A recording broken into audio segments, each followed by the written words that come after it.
President of the Republic of the Congo, Denis Sassou Nguesso. Among African leaders, he is one of those who has made the most visits to China and met with Chinese President Xi Jinping. The two heads of state have a deep friendship. The Republic of the Congo is China's ironclad friend. Bilateral ties were upgraded to a comprehensive strategic cooperative partnership in 2016. The two countries marked the 60th anniversary of diplomatic ties last year, when President Sassou was in Beijing for a state visit and the Forum on China-Africa Cooperation Summit.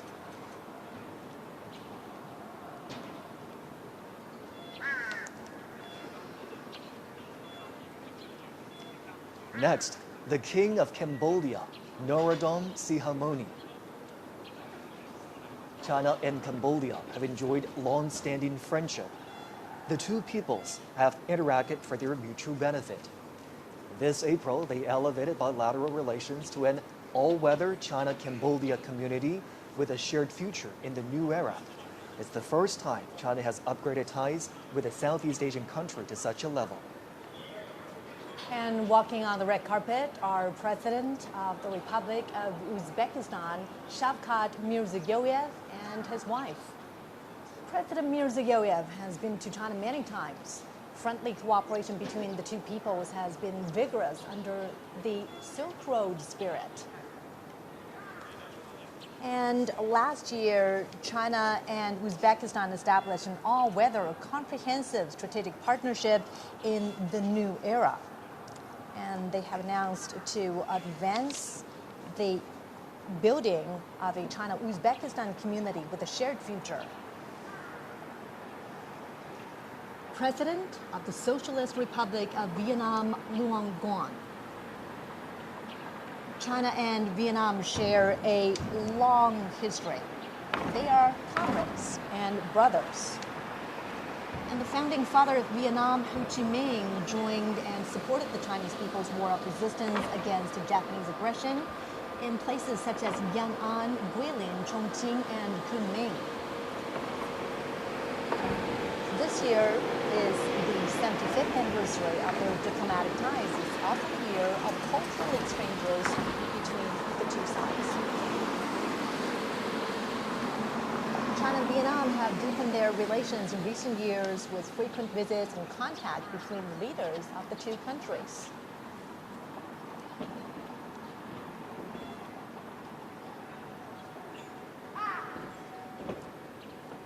And now, Prime Minister of Nepal, KP Sharma Ali, and his wife. Connected by mountains and rivers, China and Nepal have a long history of friendly exchanges. This year is the 70th anniversary of their diplomatic ties. The two countries have seen healthy and stable development in bilateral relations and strengthened political trust. China and Nepal have also expanded cooperation in various fields and under the Belt and Road Initiative.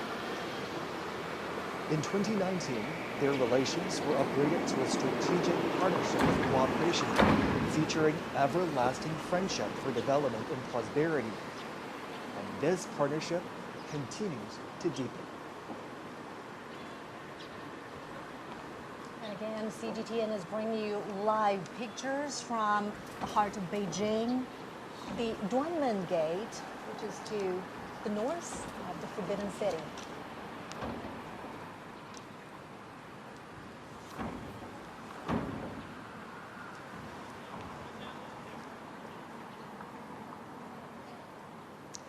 On the red carpet now, President of the Republic of Kazakhstan, Kassym-Jomart Tokayev. China and Kazakhstan relations have been tested by changes and challenges, but they always remain at a high level. China and Kazakhstan raised bilateral ties to a permanent, comprehensive strategic partnership in 2019.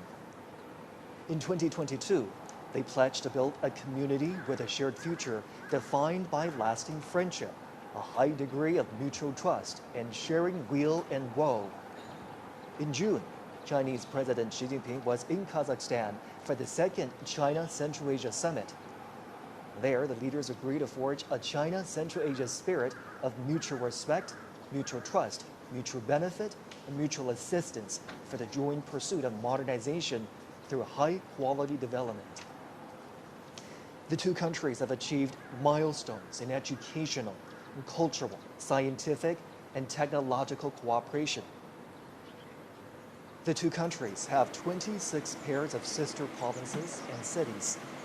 Beijing and Astana, their capitals, are sister cities.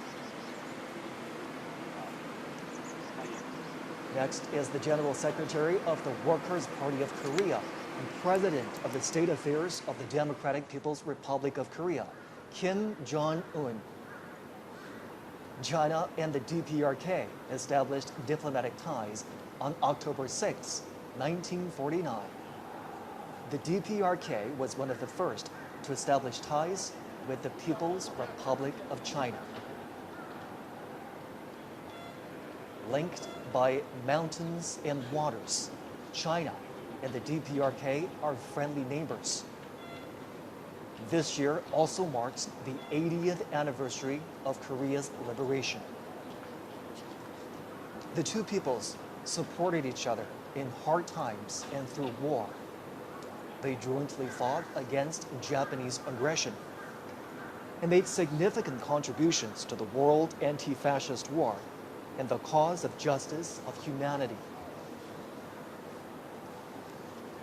The traditional friendship between the two countries was cemented by the old generations of their leaders. Their friendship, also forged in bloody and fiery revolutions, has developed in the process of their socialist construction and is priceless. In recent years, General Secretary Xi Jinping and General Secretary Kim Jong-un have maintained communication through various means. They lead and guide bilateral ties into a new historical phase.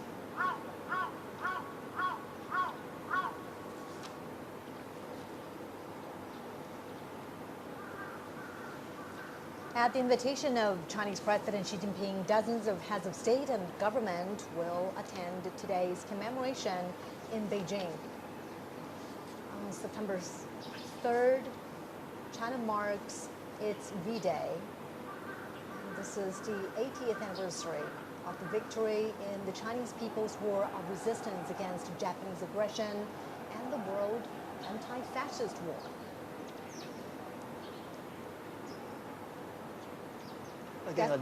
Again, another look at the Duanmen Gate just north of the Tiananmen rostrum. The red carpet has rolled out to welcome the arrival of international dignitaries.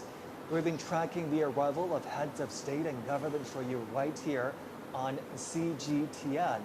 One by one, their motorcades pulled up and the leaders arrive for the commemoration of the 80th anniversary of the victory of the Chinese People's War of Resistance against Japanese aggression and the World Anti-Fascist War. A commemoration ceremony and a grand military parade are going to take place on Tiananmen Square and along Chang'an Avenue in less than an hour. We have different teams of reporters covering this event for us. Obviously, the military parade will be the highlight of the day and the highlight of the commemoration. We do understand that new armaments and equipment will be shown in that military parade. They are domestically made, and also they are all active combat gear. And at this moment, the Tiananmen Square is decorated and ready for the commemoration. Troops and armaments, as we speak, are lining up along Chang'an Avenue. They're ready for the inspection of the Commander-in-Chief.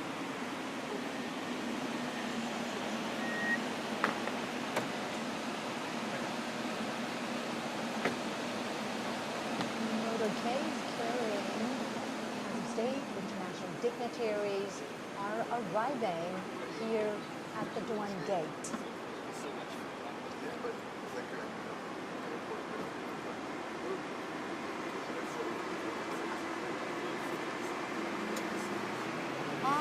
red carpet right now is President Prabowo Subianto of the Republic of Indonesia.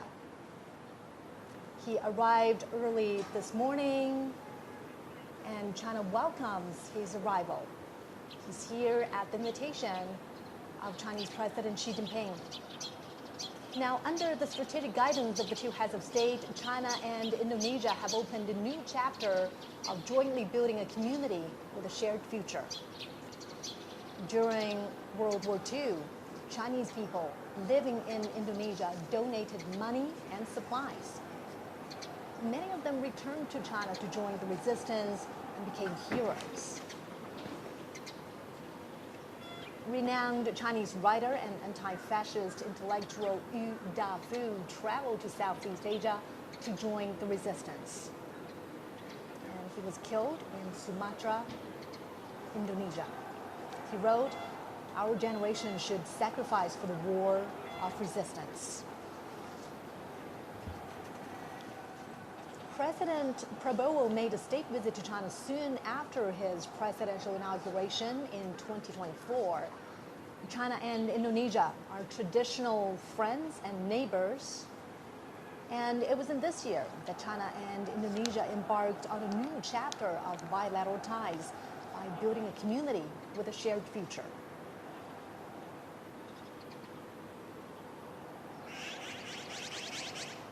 International dignitaries are continuing to arrive at Duanmen Gate, just north of the Tiananmen rostrum in the heart of the Chinese capital. There, a red carpet has been rolled out in honor of the visiting dignitaries. They are heads of state and government who will be participating in the commemoration today of the 80th anniversary of the victory of the Chinese People's War of Resistance against Japanese aggression and the World Anti-Fascist War. Later on, a military parade will take place on the Chang'an Avenue, an east to west major thoroughfare, cutting right through the heart of the Chinese capital, Beijing. CGTN will have full coverage of the commemoration today. Make sure you do stay with us right here on CGTN.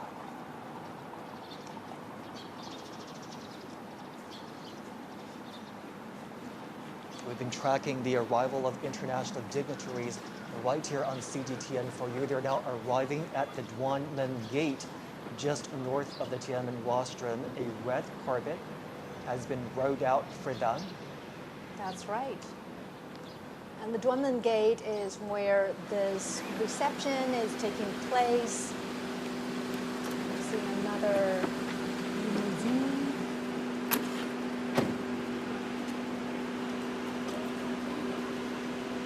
President of the Russian Federation, Vladimir Putin.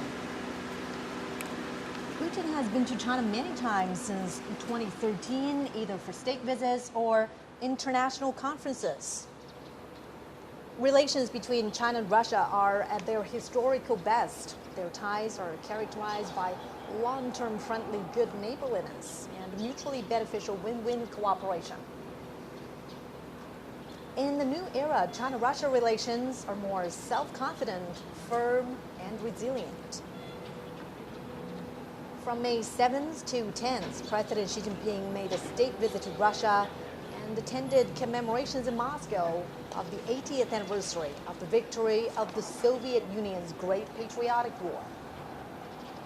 In World War II, China was the main battlefield in Asia, and the Soviet Union was the main battlefield in Europe.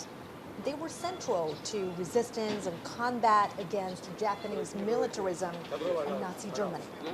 They made decisive contributions to the victory in the World Anti-Fascist War. China and Russia are expanding mutually beneficial cooperation in all aspects.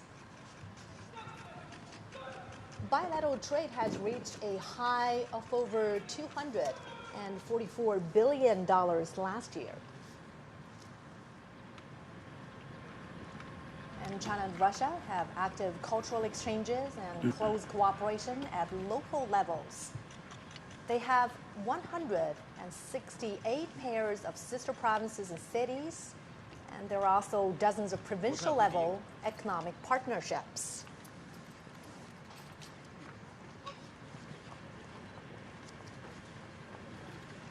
对，老师往这儿来。哎，新开发银行行长罗塞夫。总机。 Remembering history, honoring the fallen heroes, cherishing peace, and creating a better future. This is our special program commemorating the 80th anniversary 新西 of 兰 the 前总 victory 理约翰 in the 基。 Chinese People's War of Resistance against Japanese aggression and the World Anti-Fascist War. Nice to see you again. 很高兴再次见到你。 Now arrived at our meeting 新西兰前总理克拉克。 and his wife. Good to see you again. 习主席很高兴再次见到 We're 你。 watching right now. 日本 Chinese 前首 President 相 Xi 鸠山由纪 Jinping 夫。 and Madame Peng Liyuan are welcoming international 罗马尼亚 dignitaries 前总理讷斯塔 at the 塞。 South Square of Guangming Nice Gate. to meet you. Welcome to China. These are 夫人。 heads of international organizations that are walking 您 down 好， the 我是他 red 夫人。 carpet to be received by the Welcome Chinese to China. president and his wife. That's right. 澳大利亚前州长 A 安杜鲁 decade 斯。 ago, on September Welcome to 3rd, China. it was 我来自 also 澳大利 here 亚。 where Chinese 联合 President 国 Xi 副秘书 Jinping 长 and 李 his 俊华。 wife, Madame Peng Liyuan, welcomed 联合国 international 粮农 guests 总干事 in 屈东玉。 commemoration of the 70th anniversary of the 上 victory 合 of 秘书 the 长 Chinese People's War of 金立 resistance 群行长。 against Japanese aggression 亚信秘书 and 长。 anti-fascist war. 上合反恐机构主任。吉安条约组织秘书长。独联体秘书长。欧亚经济委员会执行委员会主任。 Many of 希腊前总理帕潘德里欧。 today 意大利前总理达莱马。 Shanghai 瑞士前总理毛雷尔。 Tianjin 比利时前首相莱特姆。 匈牙利外长 That's 吉 right. 亚尔 And 多。 President Xi says Welcome. the SCO Welcome. is a 主席您好，劳雷很高兴见到 for 你。 world peace and development. It is the first 孟加拉国 grouping 临时政府国家安全顾问 vision of global governance, 早上好。文莱 featuring 皇家武装部 extensive 队司令。 consultation and joint contribution for shared benefit and 巴 an 西 effort 政府 to 代表大 practice 使高旺。 true multilateralism. 巴西总统首席 He 特别 also 顾问 said 阿莫 the 林。 SCO always stands on the side of international 土耳其 fairness 总统代表外 and 长费 justice 丹。 and champions inclusiveness and Good mutual morning. learning 土耳其总统代表 civilizations 能源部长 and opposes Welcome to hegemonism. 埃及副总理。新加坡副总理严金勇。 And also at that Tianjin summit, President Xi 委内瑞拉全国 proposed 代 the 表大会主 global 席罗德里格 governance 斯。 initiative. 保加利亚副总 He 理 called 扎 on 菲罗夫。 members to adhere to sovereign Welcome. equality, 我来 abide 自保加利 by 亚，很高兴见到 international 你 rule。of law, practice 东帝汶议长 multilateralism, 费尔南达。 advocate people-centered approach, 韩国国会 focus 议长 on 宇元 taking 直。 real actions.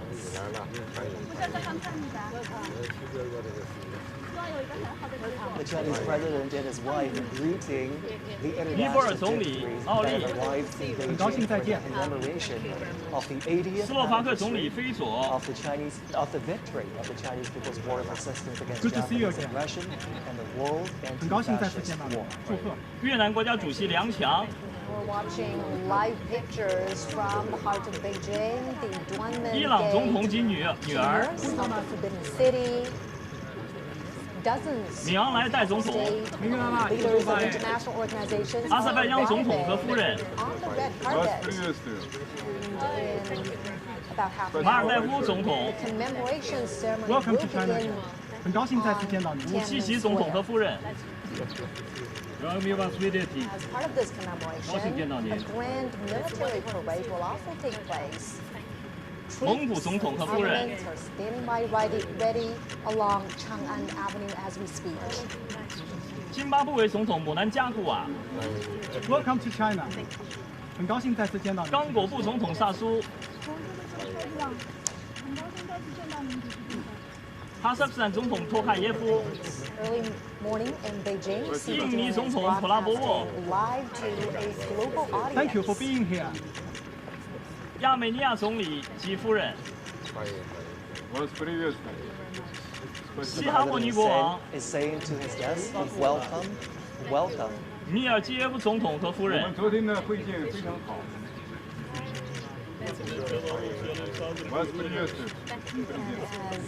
As 卢卡申科总统、 International guests are arriving. Later on, they will pose for a group 拉 photo. 赫蒙总统、 And here's what we know about the commemoration that will 扎帕罗夫 happen 总 later 统、 today. The Chinese president will deliver an important speech at the commemoration. 通伦 And 总 the 统、 commemoration includes a massive military 很 parade, 高兴再次见到您。 which is composed of Welcome two to China. parts, the inspection of the troops and the march past, lasting approximately 70 minutes. Welcome to China. 总书记、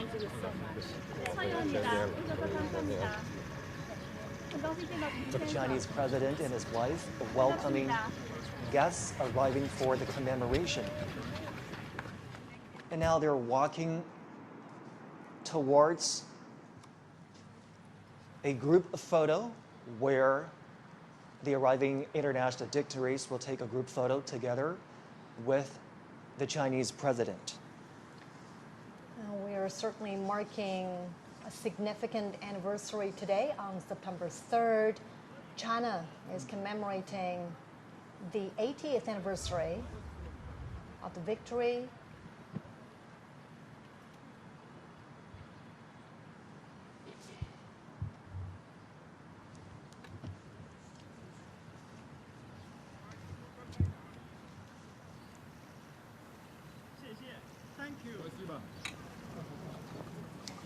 This gathering today in commemoration of the victory also heralds a new beginning for all countries to work together to create a harmonious world and safeguard global peace.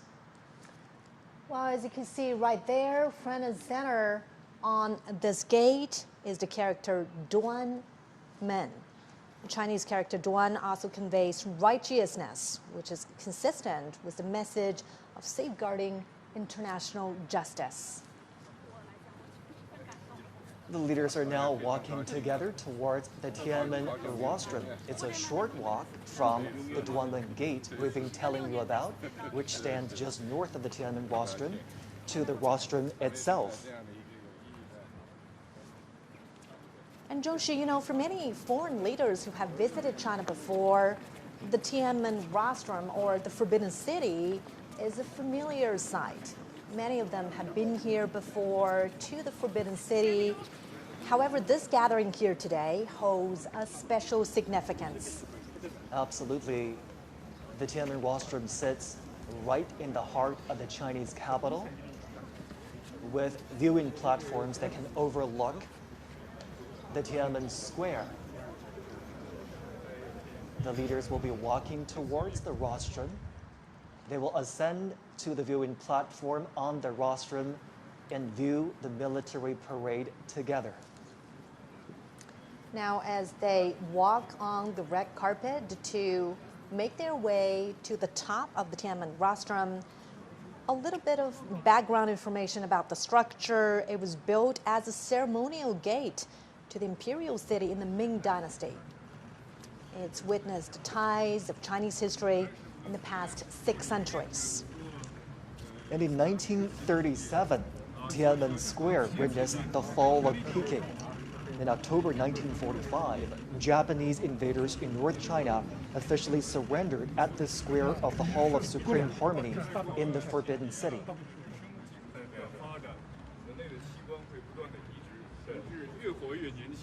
Today's commemoration is certainly a big national event, a military event as well, as troops and armaments are standing by ready for the inspection. It is also a significant diplomatic event, as heads of state, leaders of international organizations are convening here to review the commemoration and the parade. The leaders are making full use of this time as they walk together to the Tiananmen rostrum, engaging in friendly chit-chat and conversations. And today, the Tiananmen rostrum, steeped in the depths of history, will again witness new glory.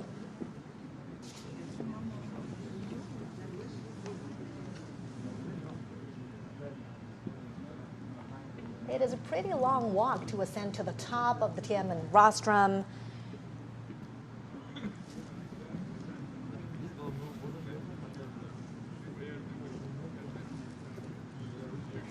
80 decades ago, World War II ended with over 100 million casualties among soldiers and civilians worldwide. Chinese casualties were more than 35 million. And today is about commemorating the victory in that war, in the Chinese People's War of Resistance against Japanese aggression, as well as the World Anti-Fascist War. And now the leaders are arriving at that expansive viewing platform up on the Tiananmen rostrum.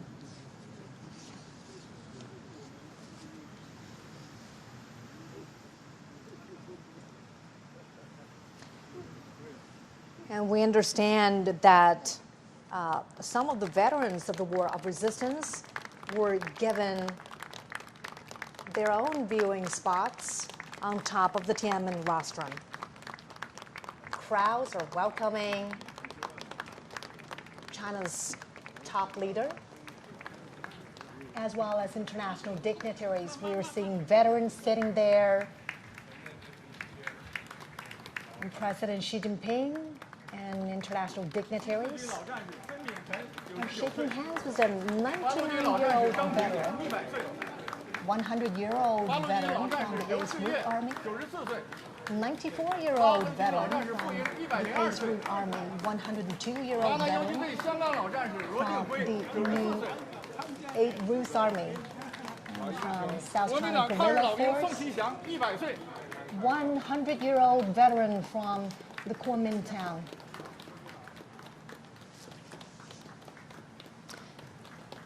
And during the fight against the Japanese aggression, the Chinese people established a national united front to safeguard their homeland. Obviously, the Chinese president was very pleased to see the veterans present up on the Tiananmen rostrum. He even introduced the veterans to his guests there, shaking hands with the veterans, greeting them, welcoming them to this very important commemoration. And the veterans represent the legacies of this long-fought war. And their spirit of resilience, of peace, of perseverance still echo on every inch of China's soil now.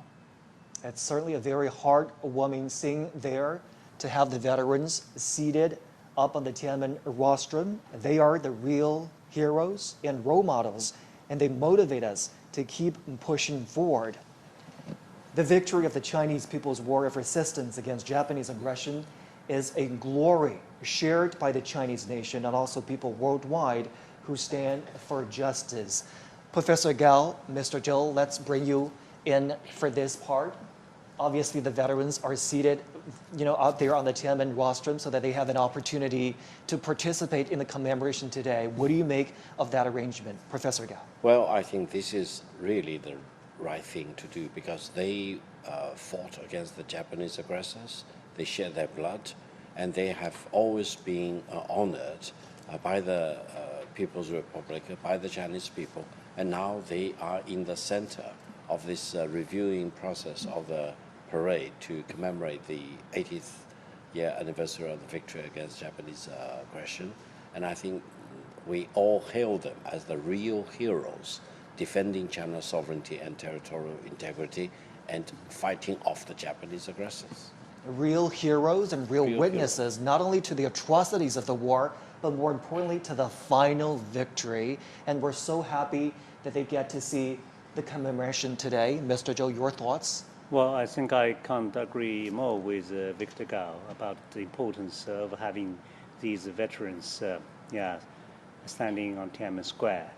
I think it's rare, It won't be easy for us to see these people right now because they're all very old people, but they're still alive, but they can still see how strong China is today, in which they have made their due and a great contribution. So I think that is indeed a great honor for them to be there and for us to see them there.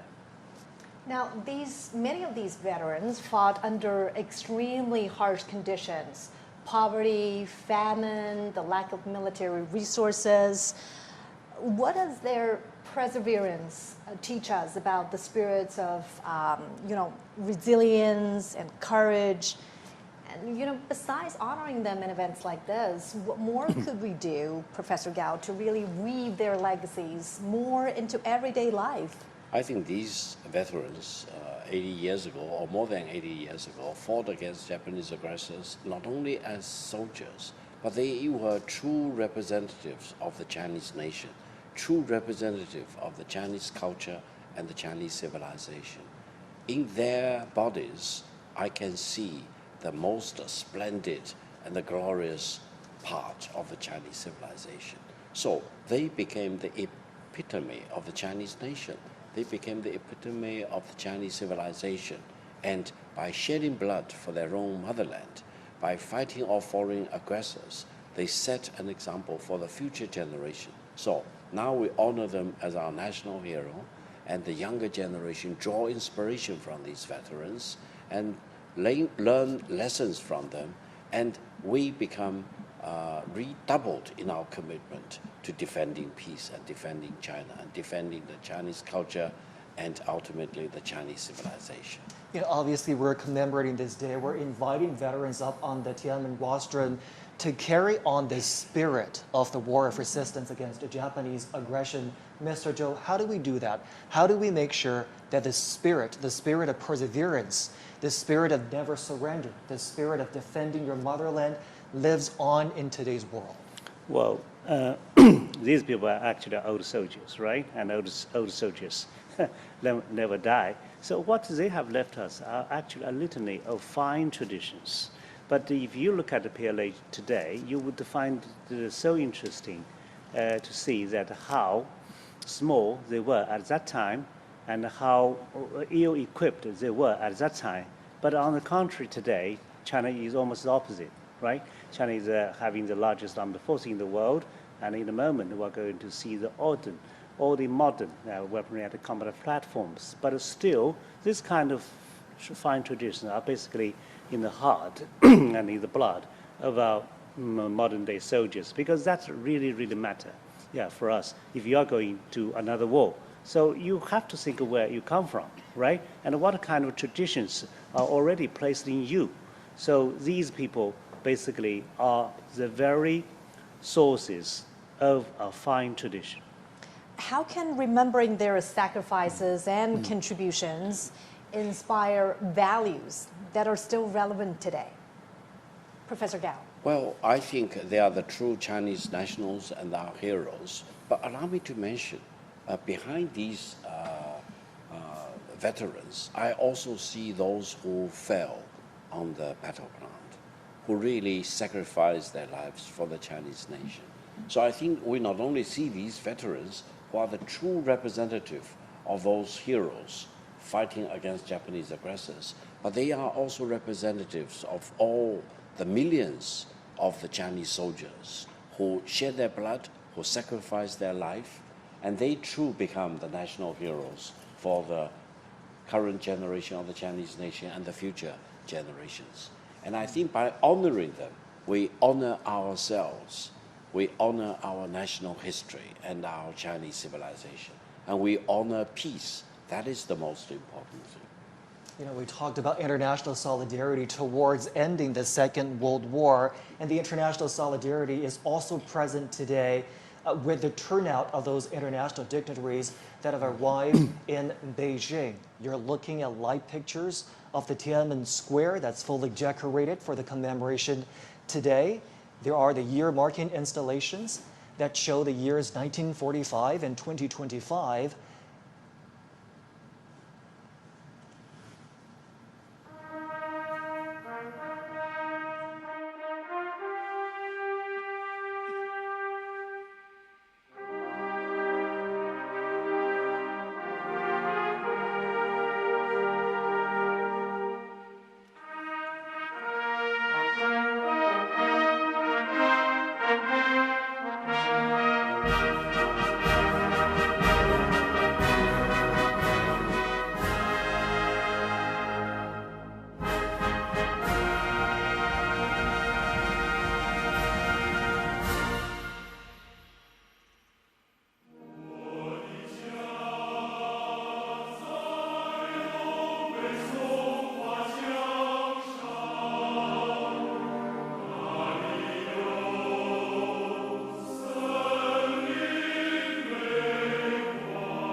Today is September 3rd.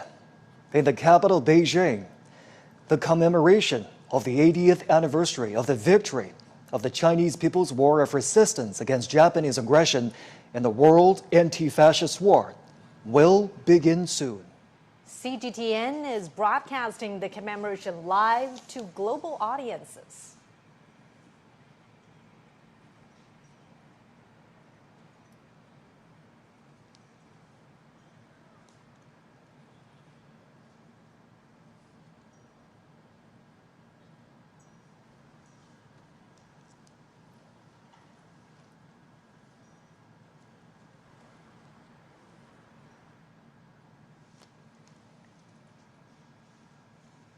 We're now watching live pictures from the Tiananmen Square.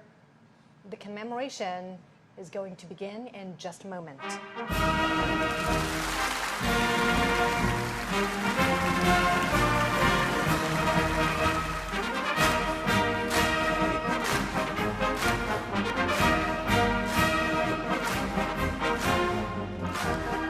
State and party leaders Xi Jinping, Li Qiang, 赵乐际、王沪宁、蔡奇、丁薛祥、李希 and Han Zheng have come to the Tiananmen rostrum.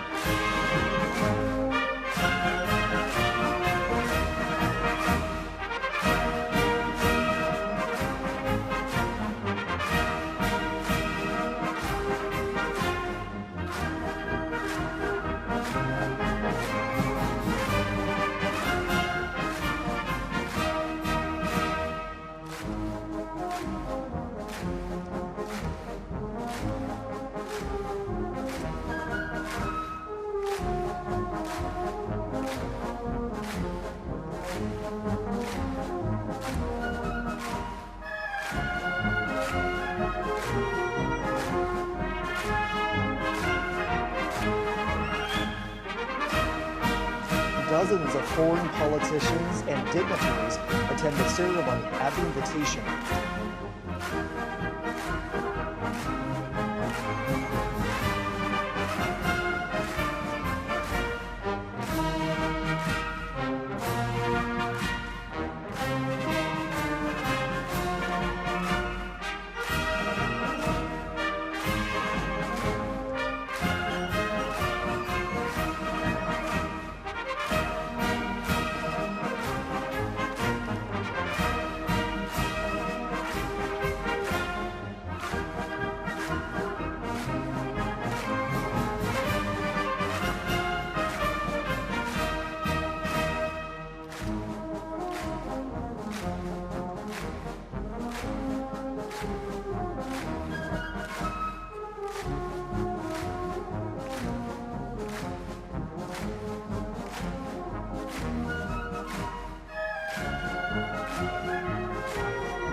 Also present on the Tiananmen rostrum are senior officials of the CPC Central Committee, the Standing Committee of the National People's Congress, the State Council, the Supreme People's Court, the Supreme People's Procuratorate, the National Committee of the Chinese People's Political Consultative Conference, and the Central Military Commission.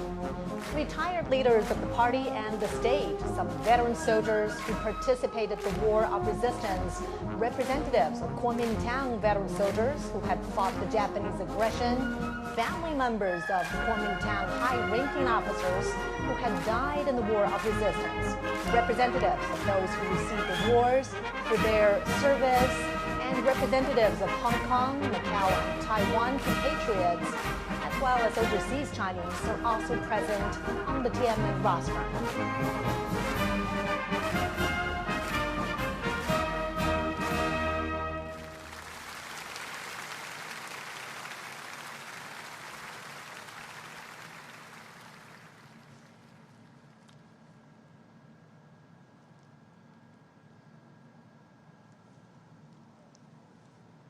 And we could see the obelisk, the monument to the people's heroes.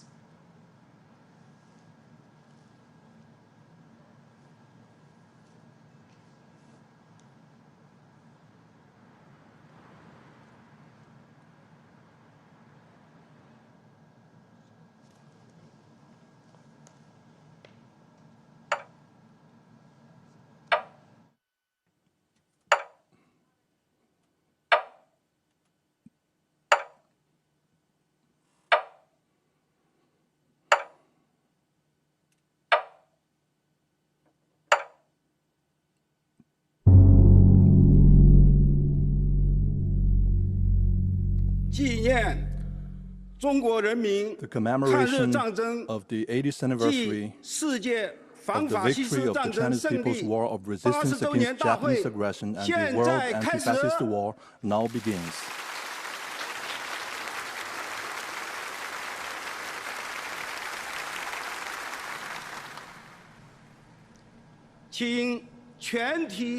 Please all rise and stand at attention.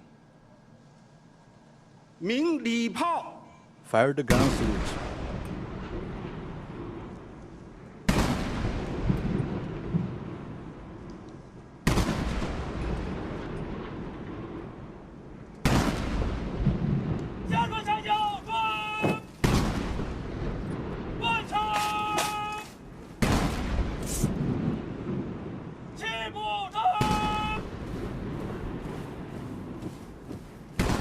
An 80-gun salute is fired to mark the 80 years since the victory of the War of Resistance. The thunder of guns resembles roars of soldiers on the battleground. It is also like a song of triumph, transcending the time and space to tell our fallen heroes. China today is a great country with majestic mountains and rivers, and its people are full of pride and ambition.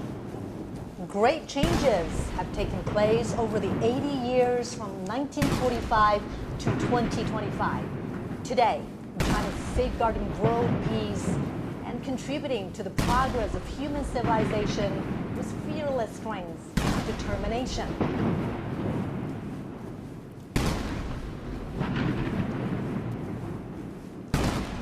The Great Wall symbolizes the unyielding spirit of the Chinese nation. This great nation never bows to any enemy or any force. Those who dare to invade us are doomed to crash into the iron Great Wall with bloodshed.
Chinese people's deep love towards the motherland can be seen from the steadfast gaze of the honor guards.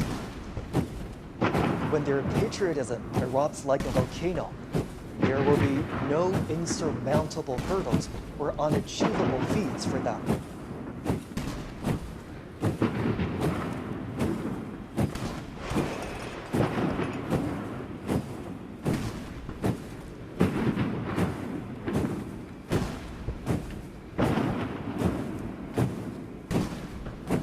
The wheel of history never stops. Under the strong leadership of the Communist Party of China, the Chinese nation, with a firm grip on its own destiny, is marching forward staunchly and proudly.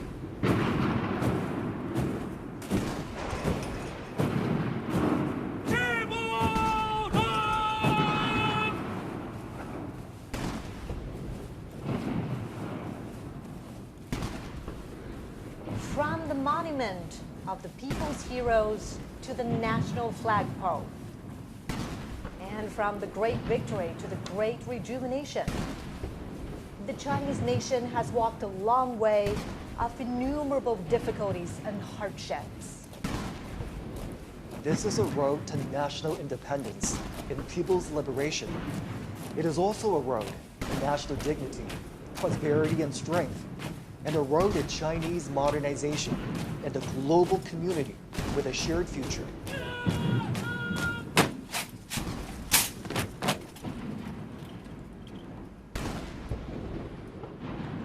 The national anthem, March of the Volunteers, which was born during wartime, will soon be played. It was written in 1935 in the early years of the war against Japanese aggression.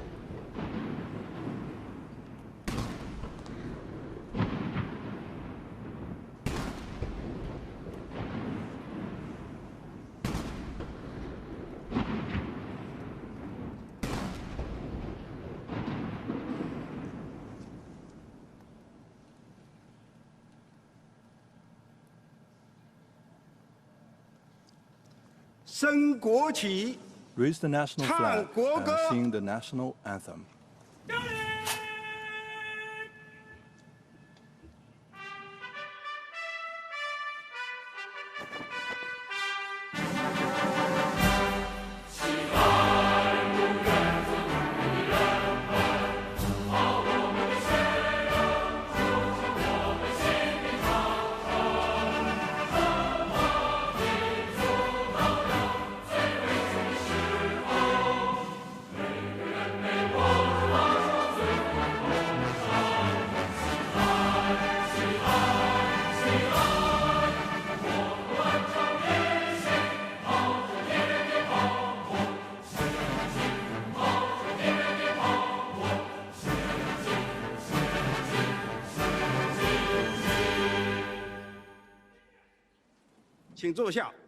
Please be seated.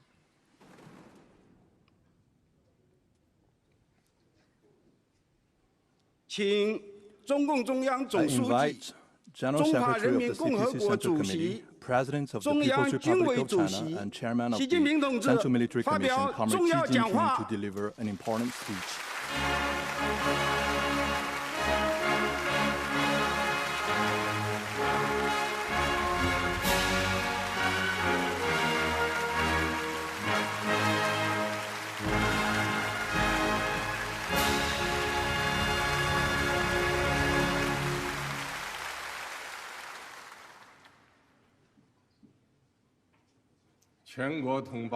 All my fellow Chinese across the nation, Your Excellencies, heads of state and government, and representatives of international organizations,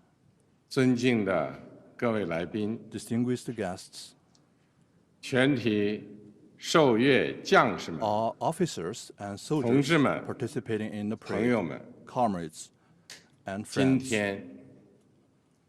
Today, we gather here to solemnly commemorate the 80th anniversary of the victory of the Chinese People's War of Resistance against the Japanese aggression and the World Anti-Fascist War. It is an occasion for us to remember history, honor fallen heroes, cherish peace, and create a better future. On behalf of the Central Committee of the Communist Party of China, the National People's Congress, the State Council, the National Committee of the Chinese People's Political Consultative Conference, and the Central Military Commission, I would like to pay high tribute to our veteran soldiers and comrades, patriots, and officers who fought in a war of resistance against Japanese aggression, and to the Chinese nationals from home and abroad who made important contributions to our victory.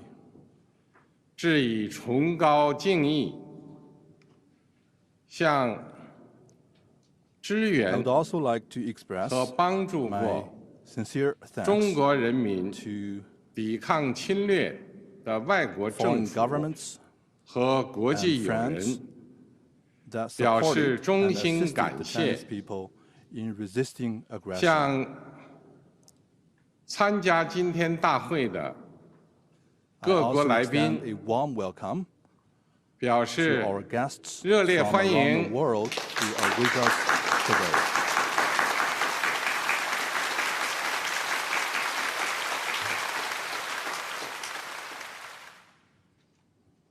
同志们、朋友们， Comrades and friends, 中国人民抗日战争 the Chinese people's 是 war 艰 of 苦卓 resistance 绝 against 的 the Japanese aggression 伟大战 was the 争， great war fought with tenacity 在中 and 国 valor 共产党倡导建立的 under the banner of the 抗日民族统一 National 战线 United 旗帜下 Front， against Japanese aggression 中 established 国人 at 民 the 以铮 initiative 铮 of 铁 the 骨 Communist Party of 战 China, 强敌， the Chinese people 以 stood 血肉 up 之 to 躯 fight the 筑 formidable 长 enemy 城， within iron will 取得 and formed a 近代 great 以 war 来 with flesh and blood to 反抗 defend the 外敌 nation 入侵 and 的 ultimately achieved 第 the 一次 first complete 完 victory 全胜利。 in resisting foreign aggression in modern times. 中国人民抗日战争 The Chinese 是 people's 世 war 界 of 反 resistance 法西 against 斯 the 战 Japanese 争 aggression 的 was 重 an 要组 important 成 part 部 of the 分。 world anti-fascist war.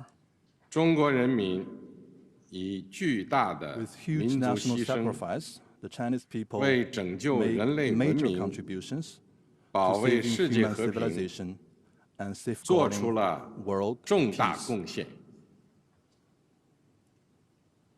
历史警示我们， History cautions us 人类命运休 that 戚与共。 humanity rises and falls together 各个国家、各个民族只有 only 平 when 等相 all 待、 countries and 和 nations 睦相处、 treat each other 守 as 望 equals, 相助， coexist in 才 peace 能维 and 护 support each 共 other, 同安全， can we uphold common 消灭 security, 战争根源， eradicate the root cause of 不 war, 让历史悲 and 剧 prevent 重演。 the reoccurrence of historical tragedies.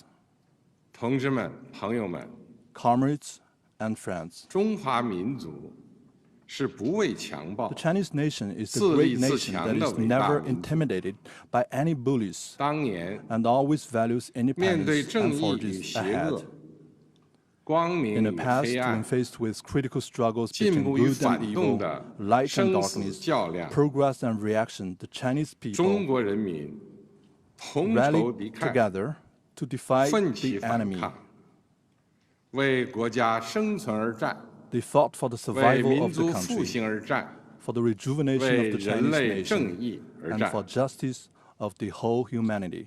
今天，人类又面 Today, 临和平还是战争 humanity again has to choose 对话 between 还 peace 是对 and 抗 war, dialogue 共 and 赢还是 confrontation, 零和的抉择。 win-win cooperation and zero-sum game.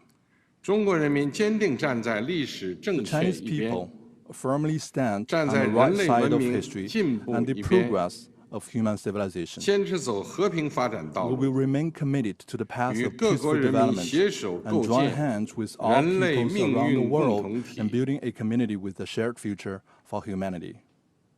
中国人民解放军 The Chinese People's 始 Liberation 终是 Army has been 党和人 and 民 will always be 完全可以 the 信赖 heroic 的 armed 英 forces that 雄 the 部队， party and the people can fully 全 trust 军 and 将 rely 士 on.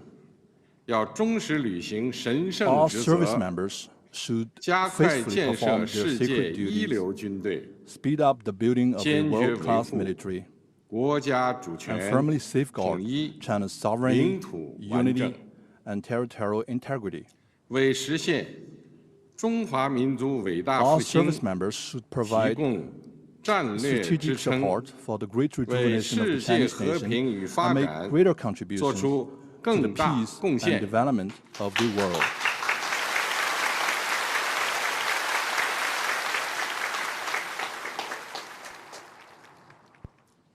历史承载过去， History 也 carries 启 the 迪未 legacy 来 of。the past and inspires the future. 新时代新征程， On a new journey in a 全国 new 各族 era, 人民 the Chinese people 要在中国 of 共 all 产党 ethnic 坚 groups 强领导 should, 下， under the strong leadership of the Communist Party 坚 of China, 持马克思列宁主 follow 义、 Marxism, Leninism, 毛泽东 Mao 思 Zedong 想、 thought, 邓小平理 Deng 论 Xiaoping theory, 三个代表重要思 The 想： theory of three represents 科学发展 and 观 the scientific outlook 全 and 面 development 贯彻新时代 and fully 中国 implement 特 the 色 thoughts on 社会 socialism 主义思 with 想， Chinese characteristics for the new era. 坚定不移走中国特色 We 社 should 会主 stay 义道 firmly 路 on，the path of socialism with 传 Chinese 承和弘 characteristics 扬 and carry 伟 forward 大 the 抗 great 战精 spirit 神， of the war of 脱 resistance. 力奋发， We should press the 勇 head 毅 with 前行， enterprise and resolve, 为 and 中国 advance 式 the 现代 unity, 化 the cause of building 全面 China 推 into a 进 great 强 country 国建 on 设 all fronts, 民 and 族 realizing great 复兴 national 伟业 rejuvenation through 而 China's 团结奋 modernization. 斗。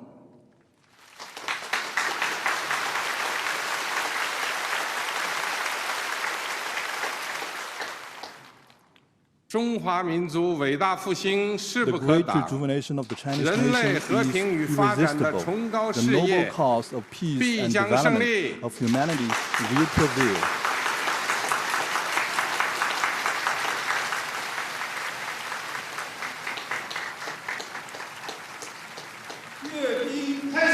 The military parade now begins. Markers in position.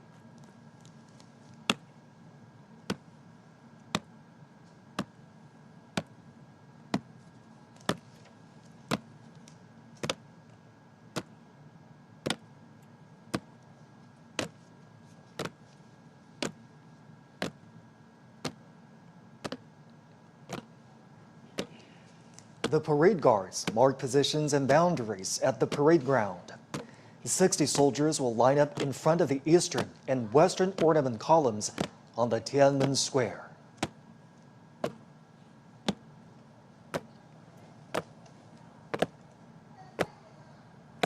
Marching with steadfast footsteps and imposing bearing, the ironclad troops showcase their unshakable faith, strong conviction, strict discipline, and firm commitment to their duties.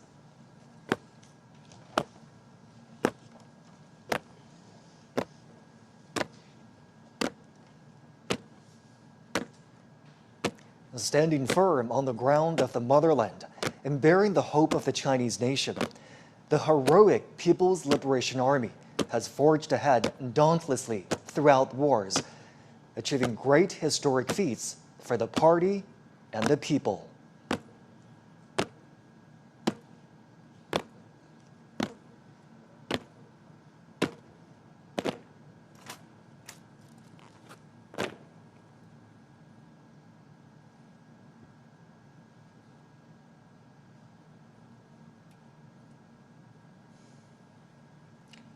At this solemn moment today, the People's Armed Forces are ready for the inspection of General Secretary of the Communist Party of China's Central Committee, Chinese President, and Chairman of the Central Military Commission, Xi Jinping. They are also ready to be reviewed by the party and the people.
Chairman, the troops for review are fully prepared. Please proceed with the inspection. Chief Commander of the Parade, Han Zhengxuan. Let's begin.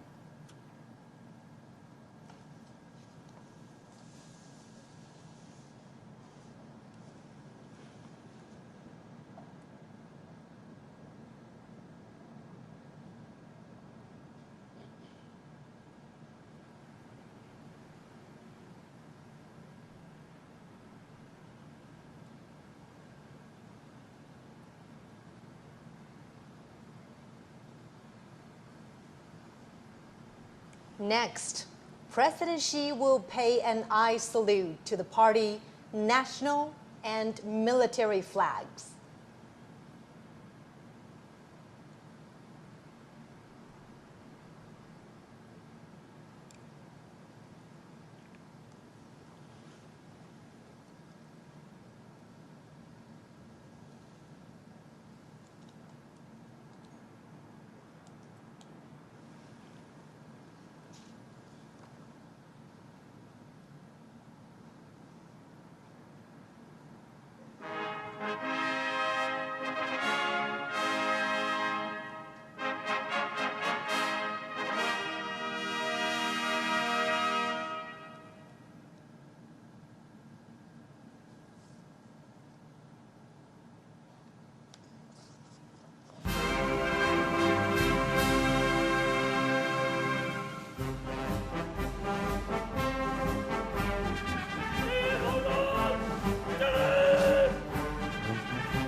In a typical back and forth, President Xi says, "Salute to you, comrades."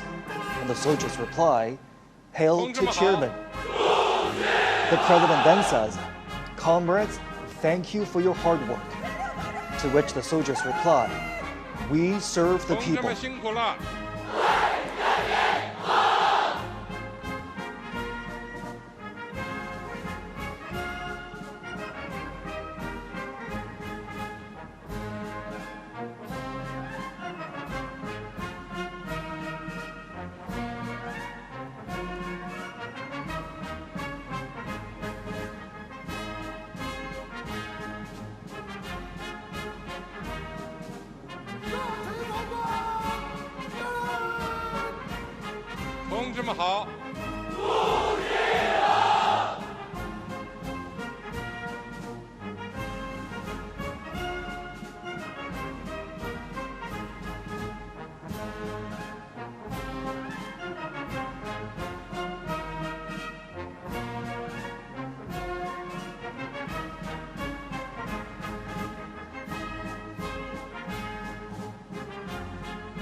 As you could hear right there, the phrase "serve the people" was written into the party constitution at the 7th National Congress of the Communist Party of China in 1945.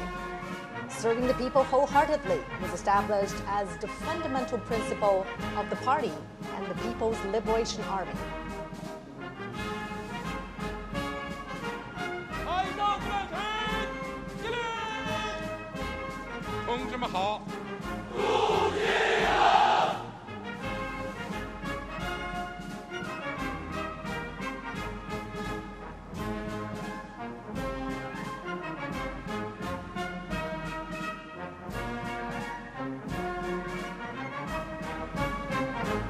As President Xi's car rides past each segment of the troops, he greets the soldiers. The troops respond vociferously, paying respect and demonstrating their loyalty. 同志们辛苦了。 These phrases are used in inspections, parades, and other military gatherings.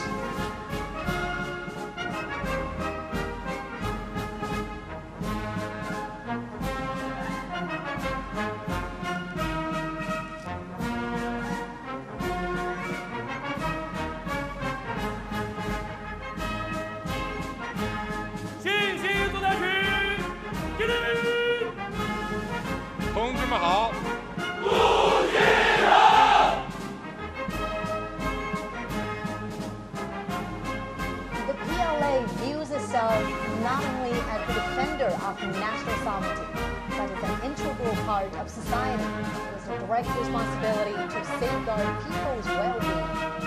In peacetime, the Chinese military participates in missions that serve the people's interests, such as disaster relief. And all this has earned them the title the most beloved people in China.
Now President Xi is heading back to the Tiananmen Wall Street.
When President Xi's car rides past the troops, the soldiers shout, "Follow the party's command, fight to win, forge exemplary conduct. Justice will prevail, peace will prevail, the people will prevail."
military's political orientation.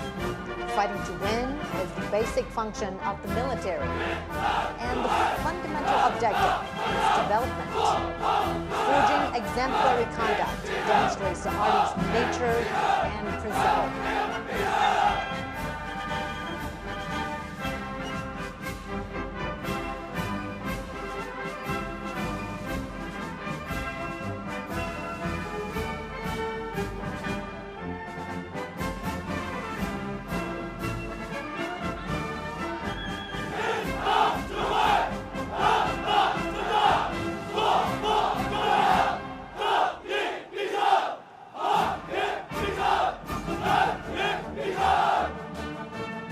Justice will prevail, peace will prevail, the people will prevail.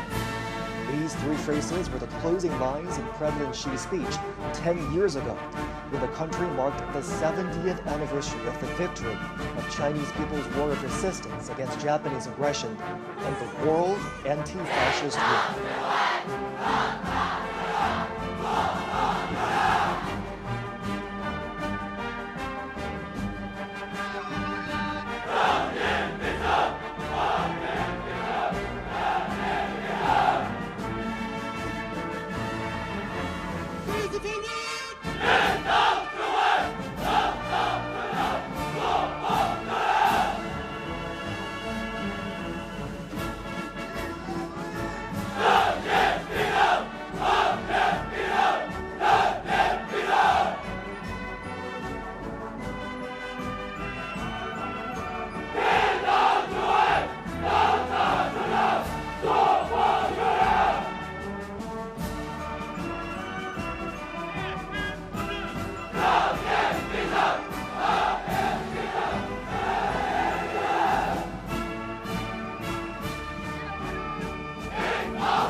The foot formations are now adjusting their lines.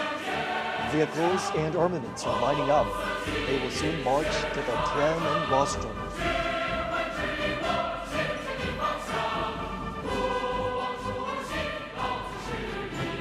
The People's Liberation Army is known as the PLA.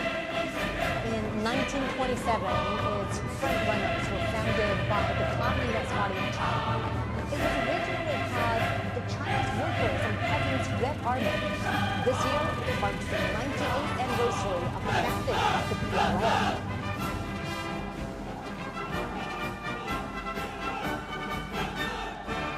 during the 14-year-long War of Resistance, under the leadership of the Communist Party of China, the 8th Red Army and the new 4th Army, together with the Chinese people, defeated the Japanese forces and enveloped the invaders. They asserted their role in the battlefields and achieved victory in the War of National Liberation.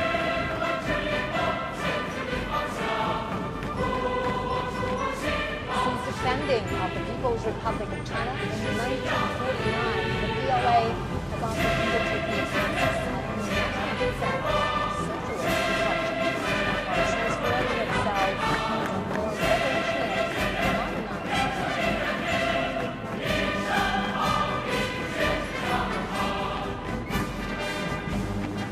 Alongside the latest generation of conventional weapons, the parade will feature unmanned intelligence systems, underwater combat units, cyber and electronic forces, and hypersonic weapons, highlighting the PLA's growing capacity to harness emerging technologies, adapt to the evolving character of warfare, and prevail in future conflicts.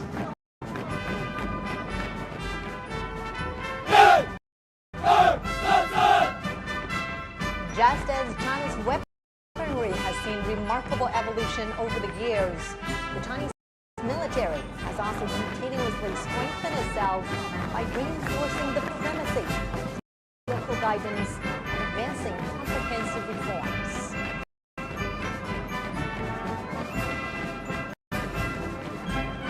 China pursues a national defense policy that is defensive in nature. China will never seek hegemony, expansion, or spheres of influence.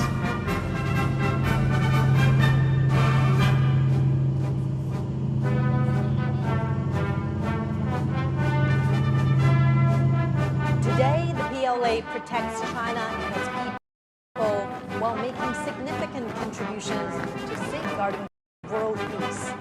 It is the largest contributing country for peacekeepers among the permanent members of the UN Security Council. Mari kita mulai. Pejamkan kedua mata.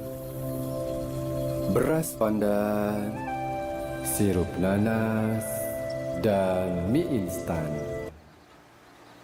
Tenangkan badan. Sirup nanas dan mie instan. Tiba-tiba ingat harus beli sesuatu? Beli pakai Gomart, si paling cepat.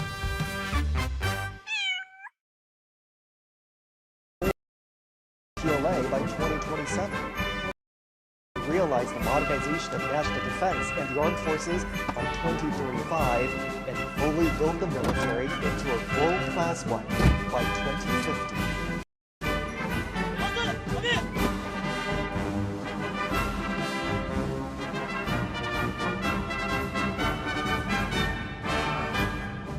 Centenary objectives state that by 2027, China will accelerate the integrated development of mechanization, informationization, and intelligentization, accelerate the modernization of military theory, organizational forms, personnel, and weaponry, and prioritize quality and efficiency to enhance operational efficiency of military systems. Optimize the utilization of defense resources, promote the synchronized growth of defense and economic strength.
helicopter from several airports fly over the Tiananmen Square. A total of 45 formations and echelons are involved in the Grand Parade. During the parade march past, airborne flag-guarding echelons, foot formations, battle flag formations, armored columns, and aerial echelons will pass through or fly past Tiananmen Square in order. The parade is organized under a wartime command system and will involve thousands of troops, over 100 aircraft, and hundreds of ground armaments.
Wiper andal, terpercaya, jernih terus, lancar jaya.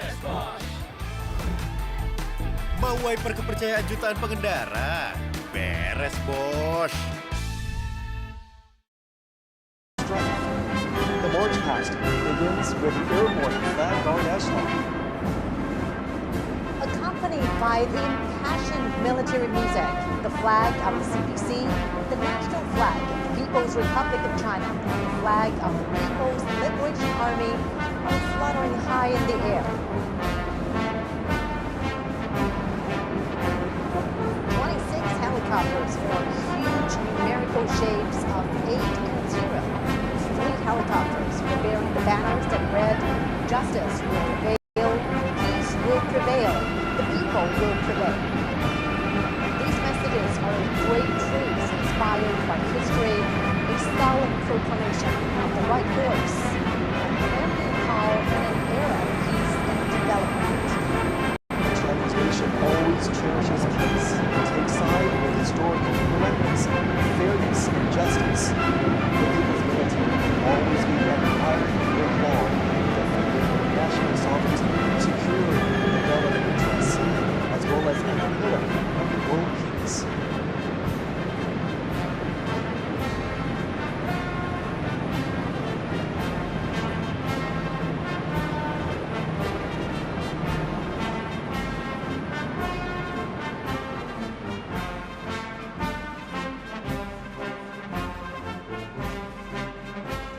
total of 45 formations and echelons participate in the parade, and most of the weapons and equipment are shown to the public for the first time.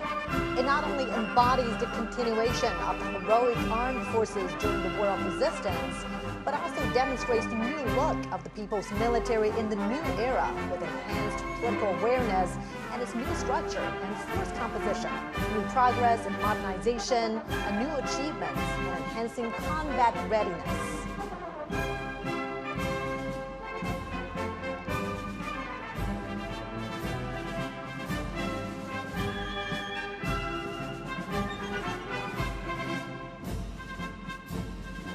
First to be inspected, our TLA is marching toward us.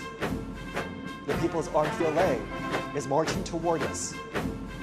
The People's Armed Forces, under the leadership of the CPC, are always the defenders of the country, socialism, and people's interests.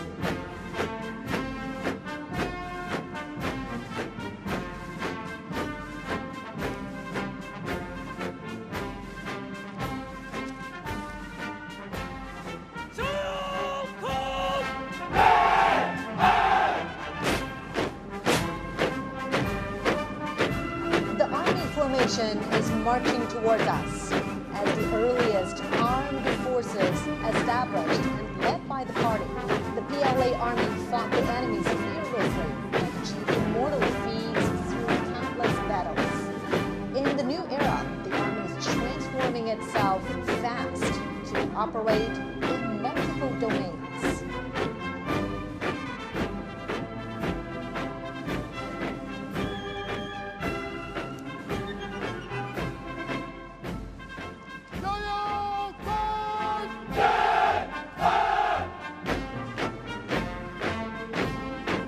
Now coming is the Navy formation.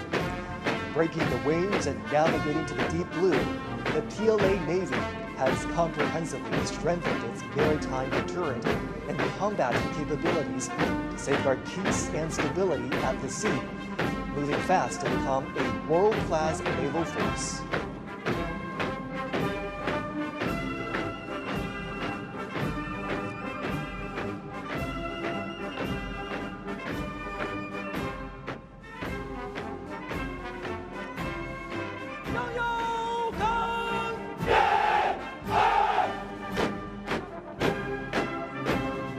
Coming up next is the Air Force formation.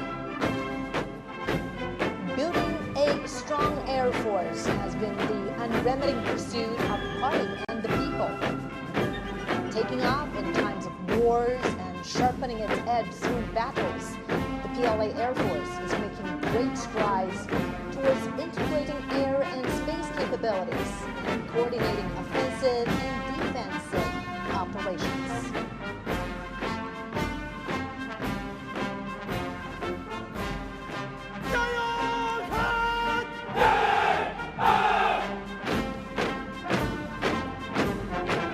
Now under inspection is the Rocket Force formation. As a core force of China's strategic deterrence, the PLA Rocket Force serves as the strategic support of China's status as a big power and an important cornerstone to safeguard national security. Its drive to become a modern armed force with both nuclear and conventional capabilities and able to deter wars in all battle spaces.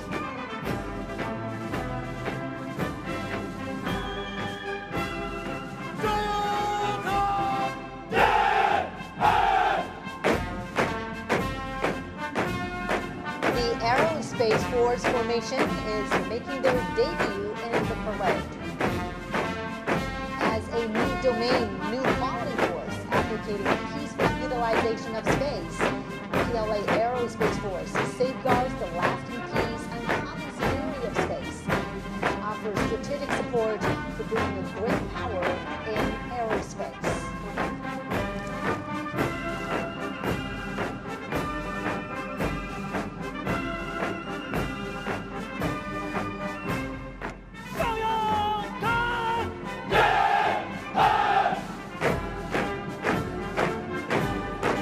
Also making its debut is the Cyber Space Force formation. China advocates building a peaceful, secure, open, cooperative, and orderly cyberspace. Through building a cyber Great Wall, China decisively safeguards its network security and sovereignty in the digital battlefield.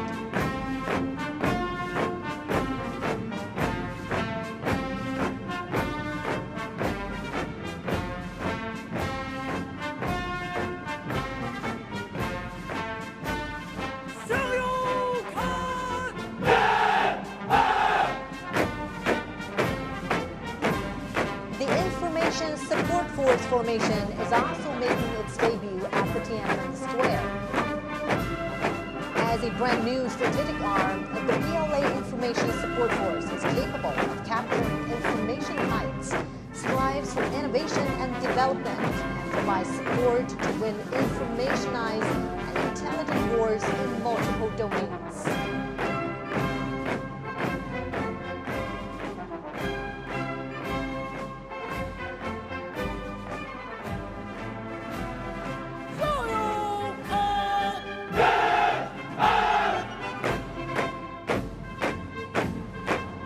Now receiving inspection is the Joint Logistics Support Force formation. Self-reliance during the war of resistance all the way to becoming part of the synchronized operational systems and providing effective and precise assistance in the new era. The PLA Joint Logistics Support System has made new strides.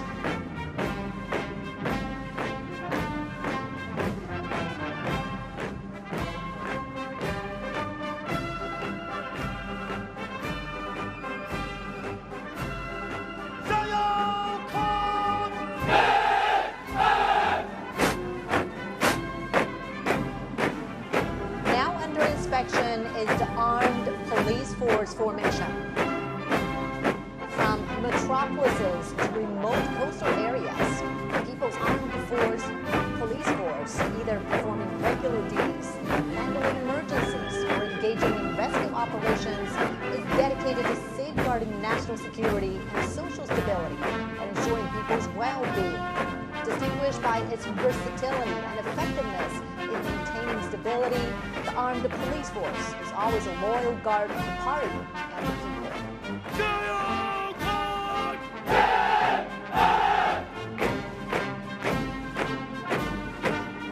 Next comes the Reserve Force formation. New types of reserve forces have been fully integrated into the leadership and command systems of the military. They're ever prepared to fight and carry out the missions of the people's military in coordination with the active duty forces in the new era.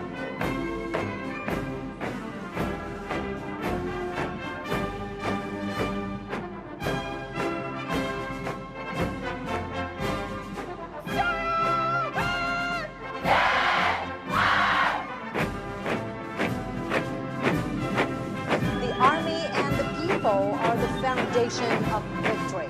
Now marching forward is the militia formation. The militia women are from the major wartime counter-Japanese base areas across China.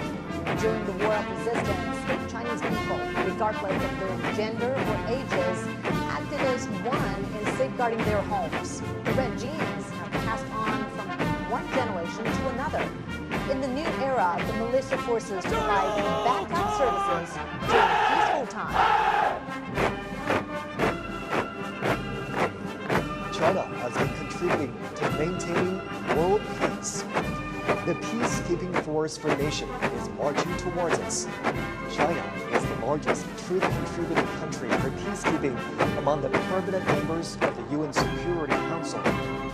Having participated in UN peacekeeping operations for 35 years, the Chinese peacekeeping forces have confronted daunting challenges and fulfilled their missions.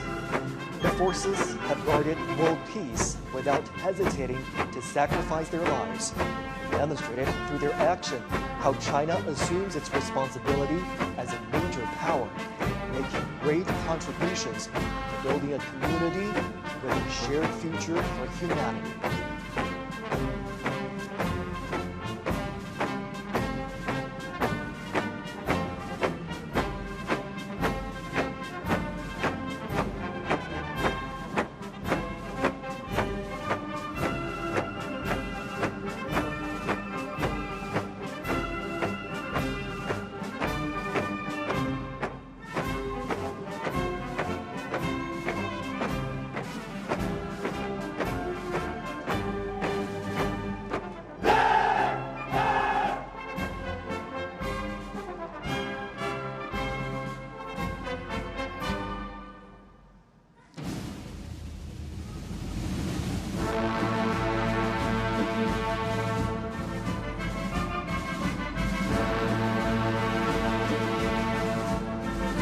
With majestic bearing, the 7 combat groups of the armament formations, led by the banner formation, are ready to be reviewed.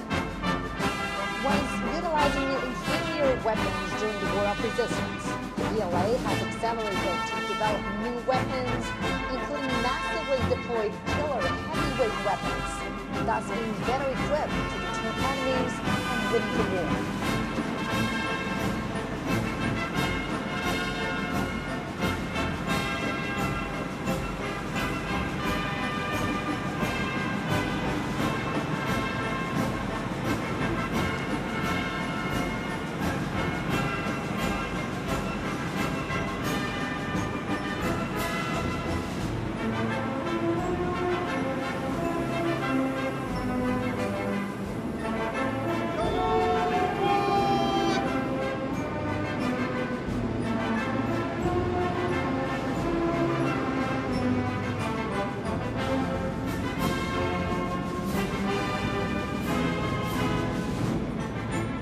The banner formation showcases 80 honorary banners of the hero-unit troops, bearing glory from the past. The banners symbolize heroism and victory, and will always propel the People's Army to forge ahead. 4 formations of the land combat group are ready to be reviewed.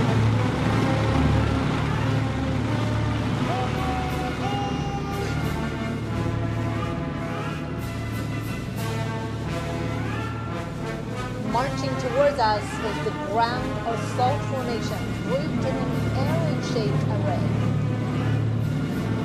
The Type 99B tank features strong striking abilities, powered with information. The Type 100 tank and Type 100 fighting vehicle are highly intelligent and capable of coordinated combat. The new generation armored PLA Army's ground assault forces demonstrate the strong ability of capturing strongholds with mobility and piercing fortification.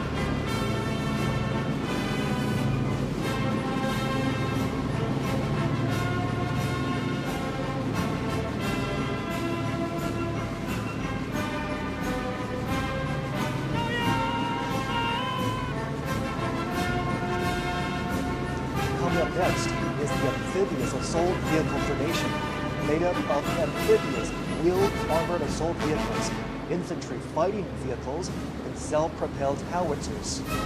Capable of storming the shoreline for assault with strong mobility and flexibility, they are key armaments for the Marine Corps to take the lead in landing operations and a key area seizure.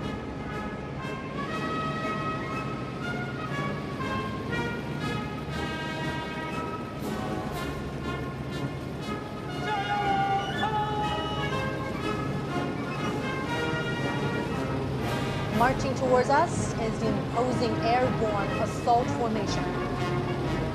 Diverse airborne armaments of the formation are able to make long-distance air drop and provide heavy equipped maneuvering support. They are sharp weapons for the Army to make rapid response and deep strike.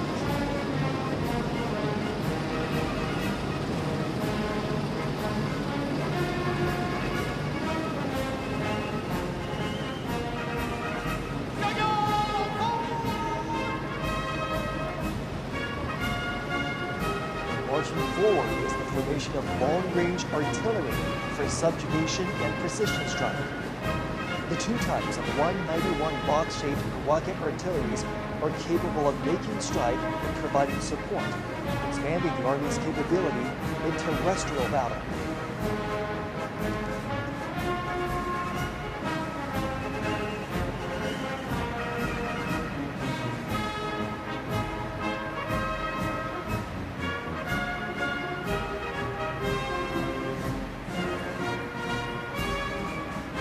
Next to be reviewed are 3 formations of the Maritime Combat Group.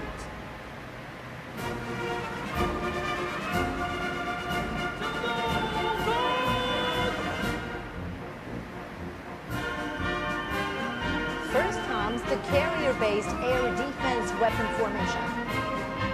Being reviewed are 4 types of armaments. that compose a three-dimensional system for air defense covering all ranges. The carrier-based laser weapons are strongly capable of precision destruction and consistent strike, defining the new landscape in maritime attack and defense.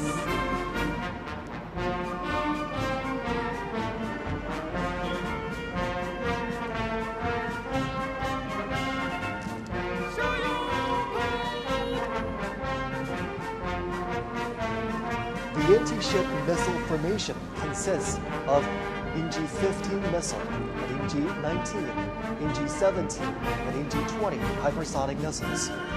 Missiles can be deployed on multiple platforms, such as carrier-based aircraft, surface vessels, and submarines, featuring long-range strike, fast speed, and strong destruction.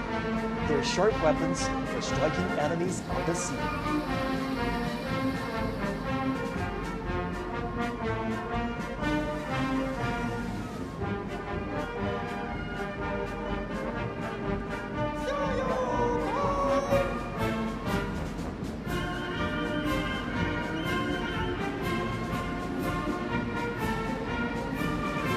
Now on parade is the underwater weapon formation.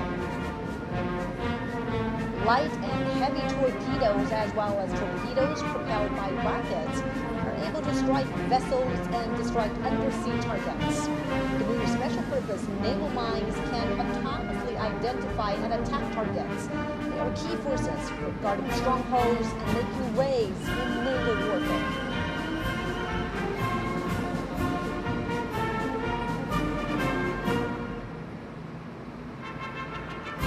Three formations of the Air Defense and Anti-Missile Operations Group will be inspected.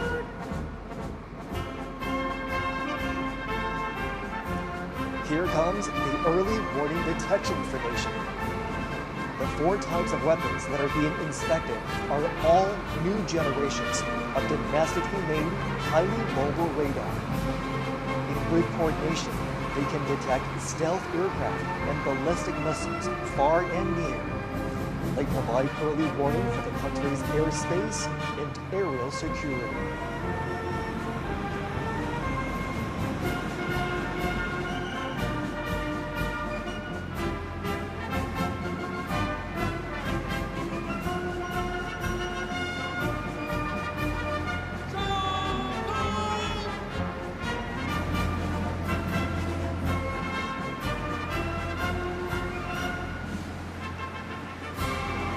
Under review now is the anti-aircraft combat formation.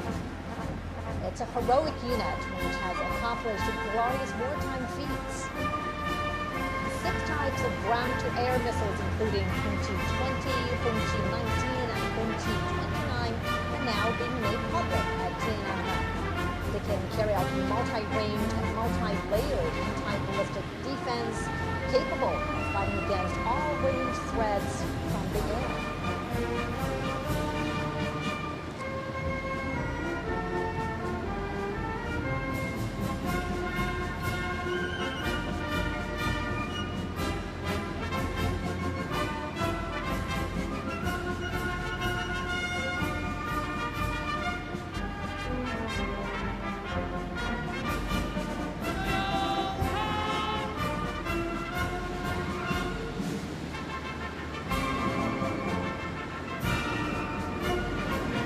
Here comes the anti-drones formation, set to defend the low-altitude domain. It includes anti-drones missile and artillery systems, high-energy laser weapons, and high-power microwave weapons. The trio can work together to disable and destroy enemy drones.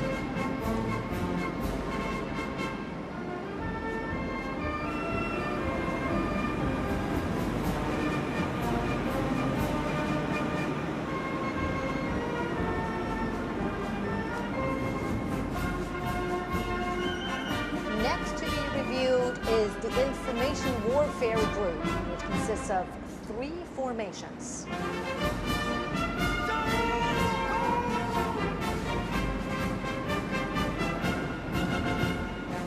Driving towards us is a cyberspace combat formation. The 4 types of equipment being expected can command and control, detect and sense, and carry out cyber and electronic countermeasures in an integrated way. It is a new force that consolidates cyber defense and empowers joint force operations.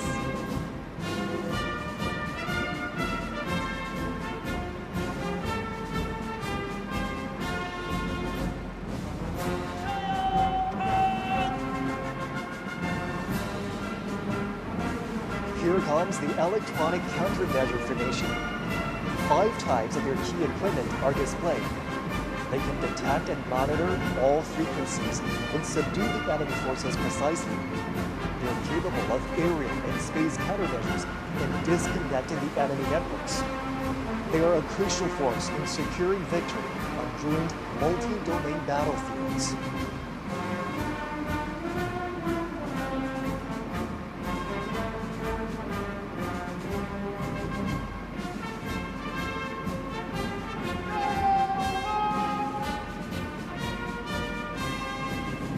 Now we have the Information Support Formation. It is made up of vehicles capable of cloud computing, digital intelligence, forming air-ground networks, integrating information on the battlefield. They can quickly establish new types of internet communication systems to support joint operations.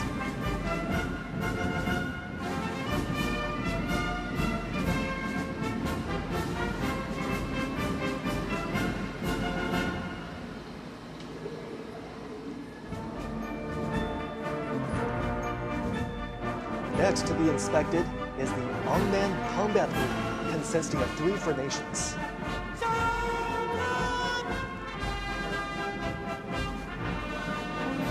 First, we have the unmanned land combat formation.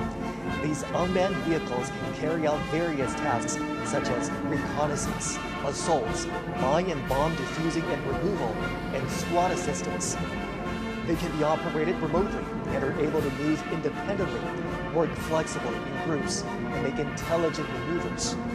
With that, the Army can make coordinated operations between manned and unmanned forces.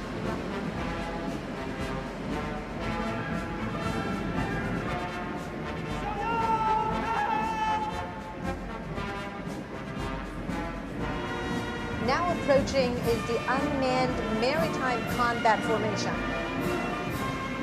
Being reviewed now are new types of unmanned underwater vehicles and unmanned surface vehicles, as well as underwater mine deployment systems, which are capable of hidden deployment of blockade, independent target identification, and group-based attacks.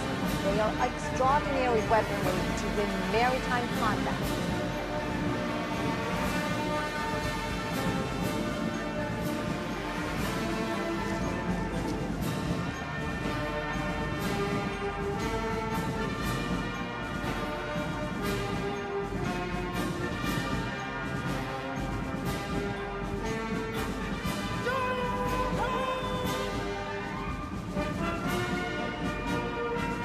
Passing by next is the unmanned aerial combat formation.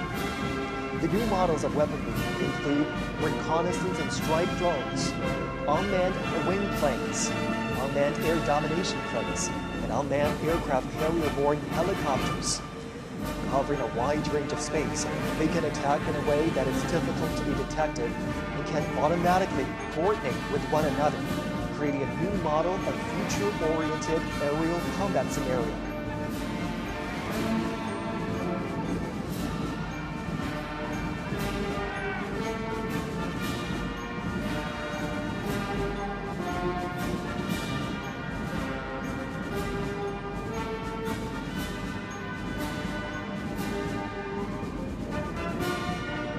The 2 formations of the Logistics and Equipment Support Group are to be reviewed.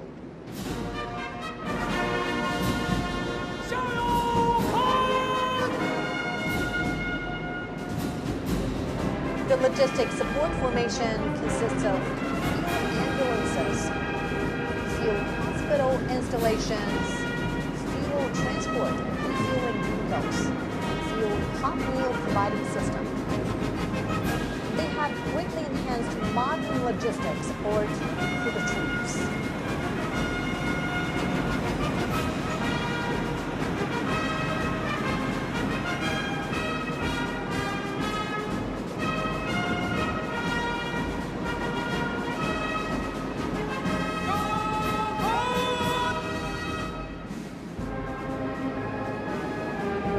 Among the equipment support formation are light repair vehicles, wheeled emergency rescue and repair vehicles, disassemble and assemble repair vehicles, and electromechanical maintenance vehicles. It's like an armored hospital for weapons and equipment.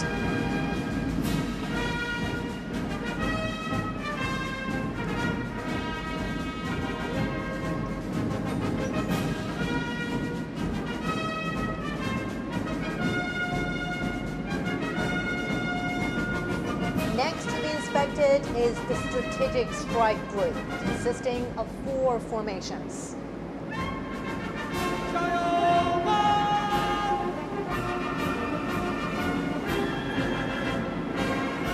First, we have the Cruise Missile Formation, with naval, air, and rocket forces being organized into a joint group.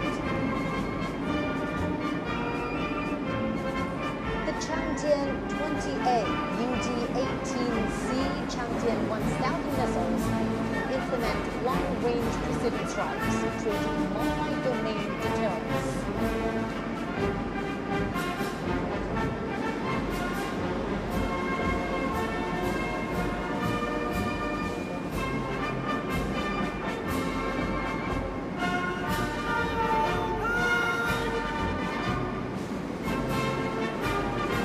Speed is key to victory.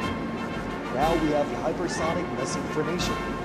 The new types of missiles, UG-21, Dongfeng 17, and Dongfeng 2016, can fly at an extremely high speed, excel at breaking through blockage, and hit targets with high precision. They're vital to victory during all-weather combat.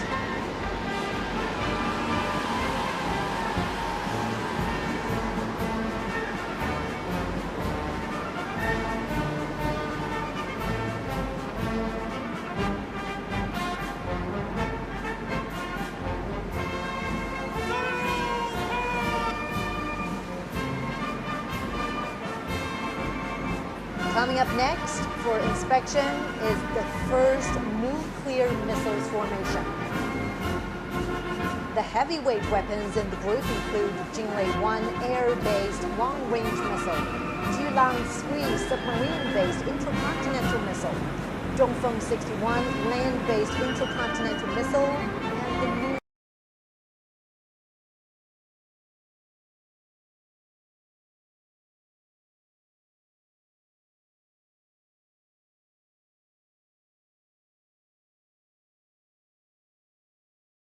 land-based intercontinental missile of Dongfeng 31.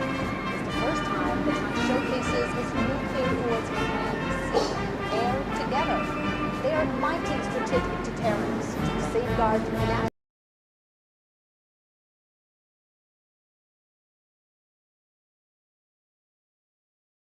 sovereignty and dignity.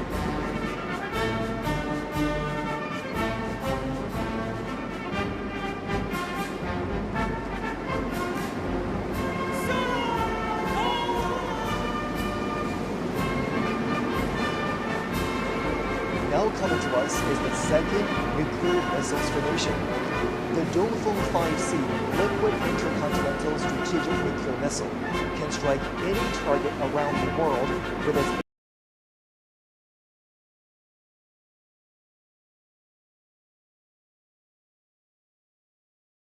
extensive shooting range. It is capable of providing defense and deterrence at any minute. With these strategic heavyweight weapons in hand, China has forged a shield of peace to its safety.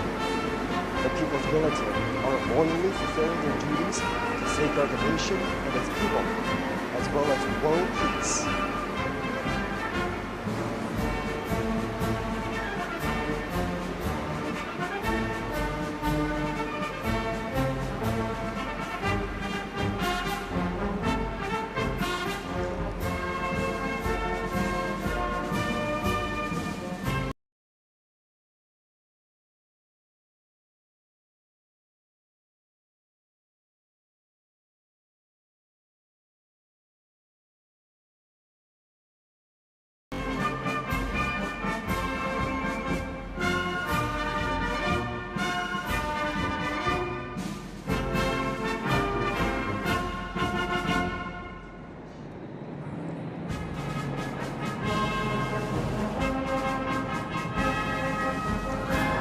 Air echelons would soon arrive for inspection. The aircraft featuring early warning and reconnaissance, long-range strike, aerospace control operations, strategic delivery, and logistics support would show the PLA's increasing air combat capabilities. First to fly past is the echelon of early warning and command aircraft. The echelon of Hongjin 500A early warning planes and J-16 fighters, the echelon of Hongjin 600 early warning planes and J-15T shipboard fighters pass through in turn for inspection. The development and deployment of the latest domestically made early warning aircraft has markedly improved PLA's capabilities in command and control, early warning and detection, and coordinated strike. Now approaching is the echelon of special purpose aircraft. Under the escort of J-16 fighters, Y-9 anti-submarine patrol aircraft, electronic reconnaissance aircraft, and radar jamming aircraft are three formations. The deployment of various types of special purpose aircraft has significantly increased the PLA's abilities in maritime and air reconnaissance, control and surveillance, and electromagnetic neutralization.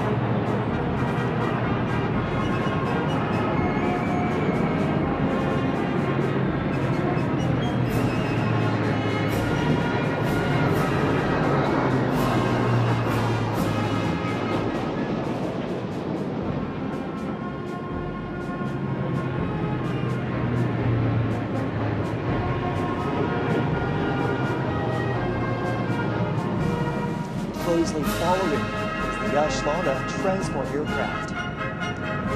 Y-20A transport planes and Y-20B transport planes make up two V formations that are flying in a combat mode.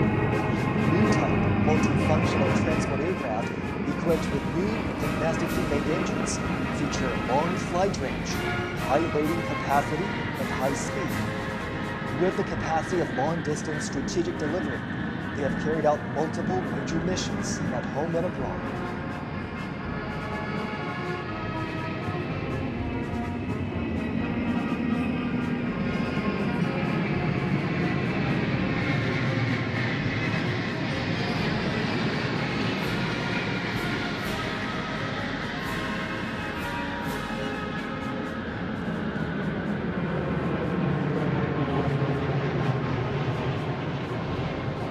Flying over is the echelon of bombers, composed of three V formations that consist of H-6N strategic bombers, H-6K bombers, and H-6J bombers.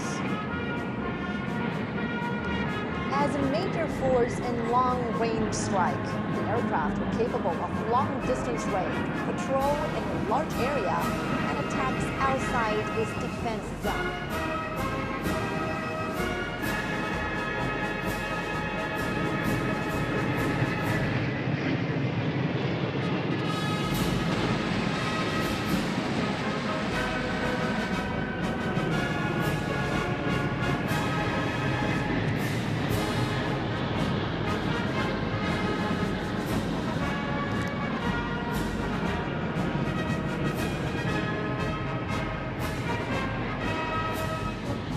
Now flying over Tiananmen Square is the echelon of three Yunyou 20A airborne refueling tankers, which are ready to refuel H-6N bombers, J-16 fighters, J-20 fighters.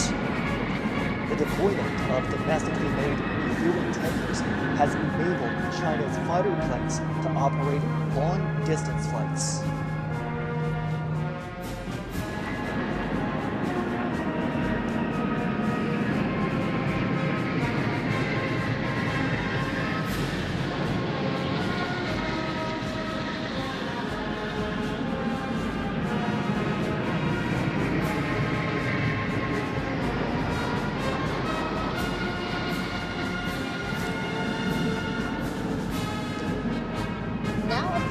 Are two V formations of fighter jets that include J-16D, J-20, J-35A, J-20S, and J-20A.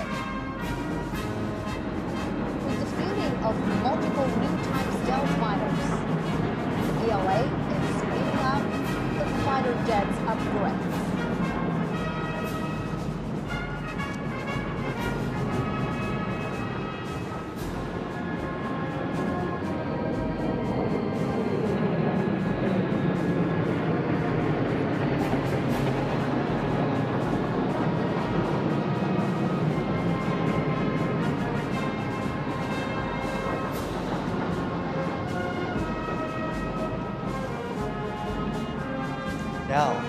the sky is the echelon of carrier-based aircraft composed of two B for nations of J-15DH, J-15DT, J-35, and J-15T carrier-based aircraft. From ski jump takeoff to catapult takeoff, from a single type to multiple models, China's carrier-based aircraft has undergone a leapfrog development.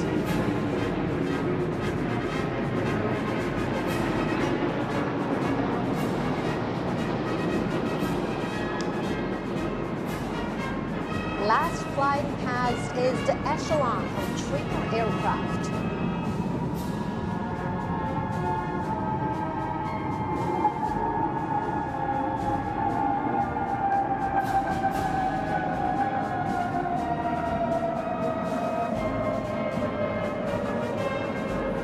Seven J-10 aerobatics planes stage an aerial display of 14 colored smoke trails, symbolizing the 14 years of war of resistance against Japanese aggression and the bright prospects of over 1.4 billion Chinese people striving for national rejuvenation.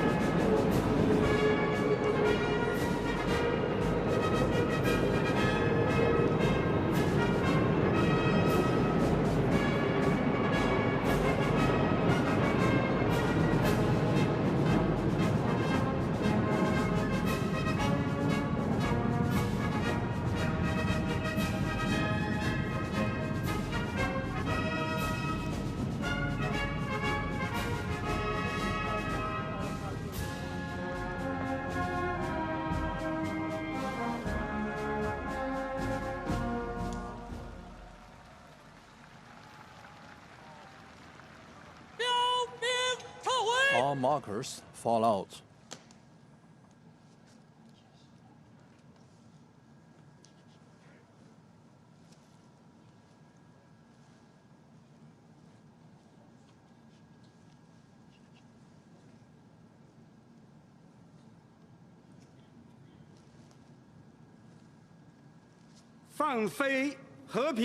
Release the peace staffs.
The commemoration of the 80th anniversary of the victory of the Chinese People's War of Resistance against the Japanese aggression and the World Anti-Fascist War has now concluded.